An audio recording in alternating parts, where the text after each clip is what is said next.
Шановний пане Голово Верховної Ради, шановні народні депутати. Я ставлю на голосування для прийняття в цілому проект Постанови реєстраційний номер 13494 про призначення Сvyrydenko Юлії Анатоліївни Прем'єр-міністром України.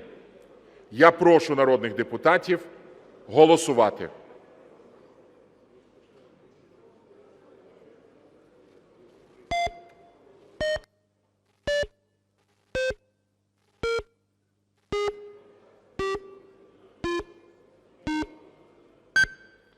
За 262 рішення прийнято. Покажіть по фракціях. Вітаємо Юлію Анатоліївну, вітаю з призначенням. Я також давайте подякуємо за участь у пленарному засіданні Президенту України Володимиру Олександровичу Зеленському.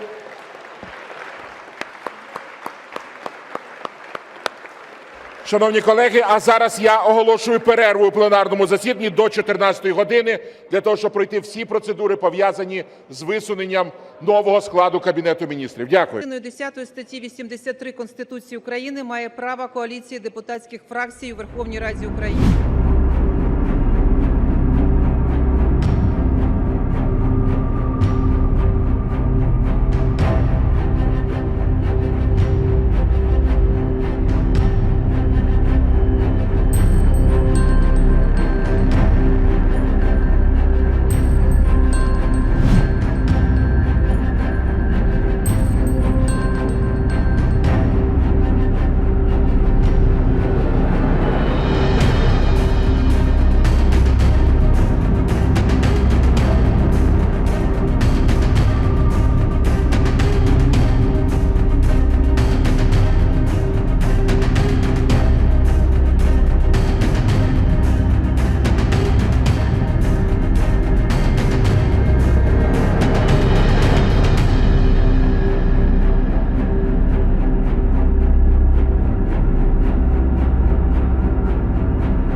We apologize for being late. We'll be very quick.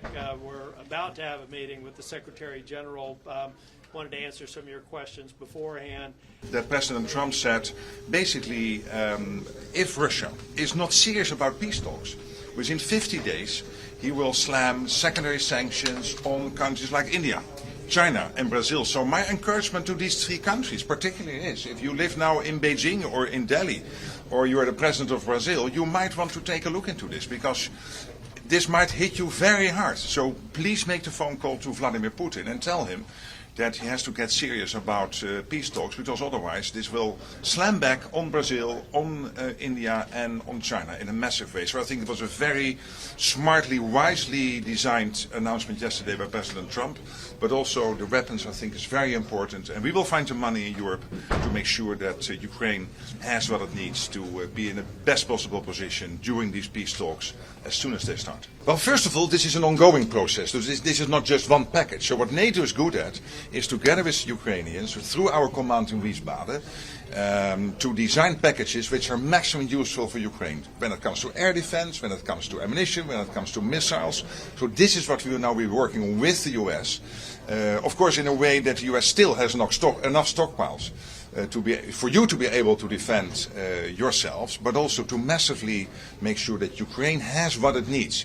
And this is also sending a strong signal to Moscow and to Vladimir Putin that he has got to take these peace talks seriously and get out this historian talking about history since 1250 and send a serious team to Istanbul. Yesterday we have seen Boris Pistorius here, the German defense minister, discussing this with Pete Hegseth, so they are working through all these details.